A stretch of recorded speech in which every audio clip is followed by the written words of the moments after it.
The largest protests yet are expected in New York City today, as unions, liberal organizations, and community groups are joining demonstrators. A march to City Hall is scheduled for this afternoon. In Boston, hundreds of city nurses are expected to join protesters today. Demonstrators have built a tent city near the Federal Reserve Bank there. And in Los Angeles, demonstrators have been going out in front of City Hall for at least 4 days. Organizers are also hoping for a big response to calls for a nationwide walkout by college students about 45 minutes from now.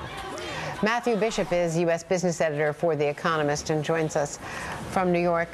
Matthew, there's a feel here as we see the coverage of what happened with the globalization, the anti-globalization protests in the 90s that became so large and were in some ways diffuse in terms of their focus. What is your sense of it, and have you been able to, can you characterize what the specific protest is, other than that people are mad as hell, angry that unemployment is not coming down, and people are feeling, you know, the great pressure of this continuing slow-moving economy? Well, I think that's right. I think there's definite momentum building behind these protests. I first started getting references to them on my Twitter account, I guess, 2 or 3 weeks ago, and there was this initial sense that people were saying, well, it's not happening, these protests aren't gathering momentum, but now they seem to be.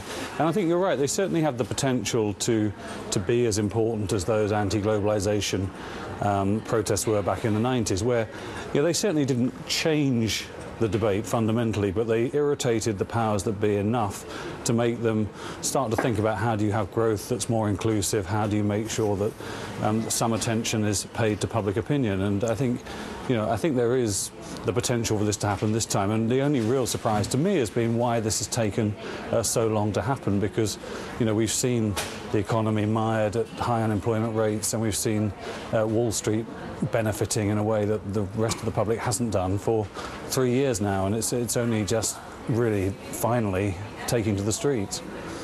It's interesting that just a week or more ago, Mike Bloomberg, the mayor of New York, was on the radio, his radio show, saying that if you keep having people graduating from school without the ability to get jobs, you're going to have protests. You're going to have, he used the term riots in the streets.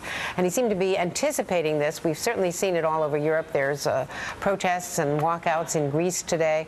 But here in the United States, what we're seeing is profits, record-breaking profits. But companies sitting on their profits, they're not spending their money, they're not hiring. They say it's because of uncertainty, but you can sense the growing anger that people are feeling about the growing disparity in income levels. Well, I think that's right. I mean, it remains to be seen exactly what this movement is about and how broad its support is. But, I've been saying that since the bailout of the banking system, the social contract has fundamentally changed. Prior to September 2008, you could work on Wall Street and say, I am getting rich by making society better, unambiguously. I'm spreading risk around, we're reducing the volatility of the system. When it's exposed that the game is essentially heads we win, tails you lose, and the public basically takes all the risk and the Wall Street guys get all the upside, that's a very different game. And it seems to me Wall Street's leadership fundamentally failed to address the public's concerns about the fact that this was a rigged game, and I think they became almost complacent after there wasn't a real public backlash that maybe they could get away with it, and there haven't been prosecutions and profits have got bigger, and I think there's not been enough done by Wall Street to actually say to the public, actually you saved our hides back in 2008, we owe you something.